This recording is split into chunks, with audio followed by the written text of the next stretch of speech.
Our story starts a couple of years ago at a hospital that got itself into trouble with some chemotherapy targets.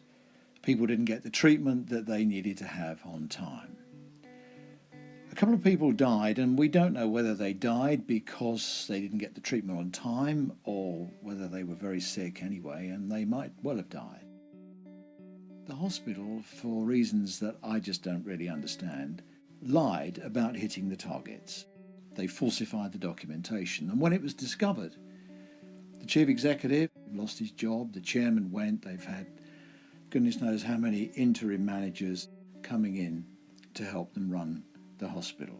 Nothing has gone right since that moment. What turned those people with a strong sense of vocation into liars? Why was it that good, honest people were more frightened of the regulators, more frightened even of the regulators than they were of the relatives and patients that they were looking after? It's at that point I realised the barriers to change and innovation were much bigger and heavier than I thought. And it was at that point I started to think about the Academy of Fabulous Stuff. Somewhere where people could go to share best practice. They could say, we've got a problem. Have you got that problem? Can you share me the answer?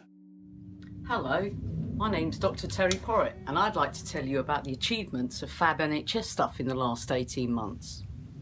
We've had nearly 1,000 shares to the website, and that equates to over 500,000 page views, with up to 4,000 page views a day. We've got 10,000 Twitter followers.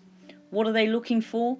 Small changes, small solutions, alongside large organisational change, all of which is often transferable and generalisable. A London commissioning group looked at vaccinations. They knew that people were not coming back for their booster part of the vaccination. They wanted to improve the uptake, so they created a dovetail model of delivery. What's this achieved? Well, it saved 2.1 million GP and practice nurse appointments, and it saved £3 on the national tariff for each vaccination. Roll that out nationally. What are we going to save? There were over 160 email inquiries to replicate this service. A recent share looked at the use of twiddle muffs for patients with dementia who are at risk of becoming agitated.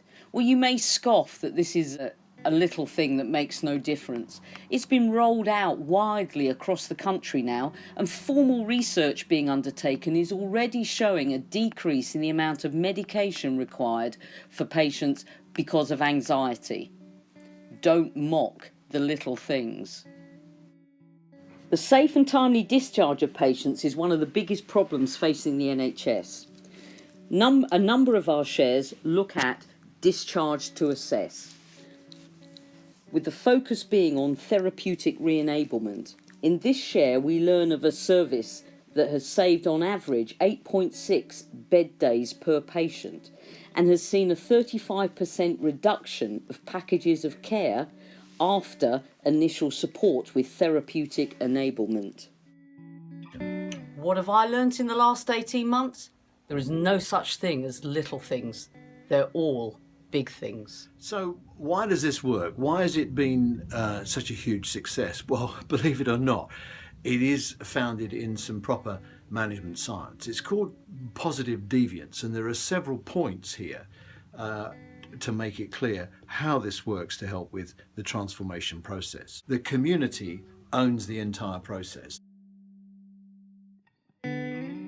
Flow through hospitals. Every hospital that I know is having these problems, and ESIST, which is part of NHS England, have been working on trying to get these priorities sorted out, but to help them through the academy by not only disseminating the good work that they've been doing, but also by getting people who are also working on the problem to combine with them and sharing ideas. So, for example, we've now got the concept of red and green days. A red day is a day where there's very little value, very little of value happening to patients, and green days where a lot of things happen, and so you want more green days than red days. It sounds very simple, and there's a lot of management science that sits underneath it. But by being able to share the concept, now we know, because we can look at the data and the number of people looking at the site and what they look at, this has had a huge impact on flow through the system.